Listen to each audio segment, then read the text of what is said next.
What we saw today with this visit to this home is what happens to a neighborhood that's hit with foreclosures. This isn't just your neighbor's problem, it's all of our problems. As these homes are foreclosed, many of them become vacant, they become sources of drug activity, criminal activity. They drag down the value of every property, not just in the neighborhood, but in the community that surrounds us. There's an increase in crime. There is an increase in drugs. There's been a shooting on this block. And I'm proud of what happened in this neighborhood, as it has in many neighborhoods, is that they've been bought by investors and they've not done anything with them. They were thinking that they were going to be able to sell them for lots and lots of money. And that hasn't happened, so it's a rental, and it's where the person was killed. Is it this house here? Yes. Yeah, this is the one I told you about. What would a house like this sell for?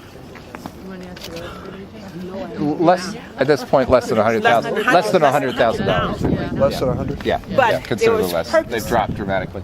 Yeah, but it was purchased for much more than two. Of course. people who have lived here for years are seeing the whole neighborhood deteriorate. Thank goodness Evanston had the talent and the foresight to apply for this neighborhood stabilization grant, because it can change the character not only of Gray Street and the west side of Evanston, but really stabilize our whole city.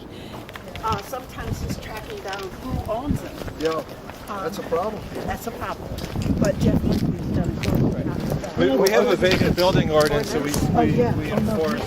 I'd like to thank Congresswoman Schakowsky and Senator Durbin for being the world's greatest Congresswoman and the world's greatest senator. With their help and with the work of Alderman Rainey, Alderman Jean-Baptiste, Alderman Holmes, we are going to change the 2nd, the 5th, and the 8th ward, and they are going to be wards that people fight to come to.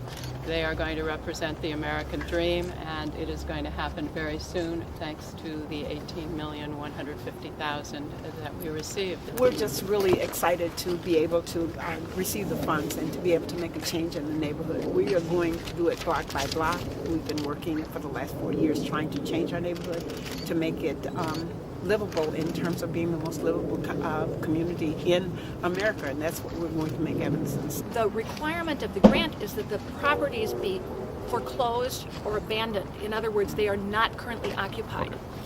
So what we are able then to do is rehabilitate the housing as affordable housing and get people back into that housing, people who may have been displaced already by the housing crisis, get them back into their neighborhoods.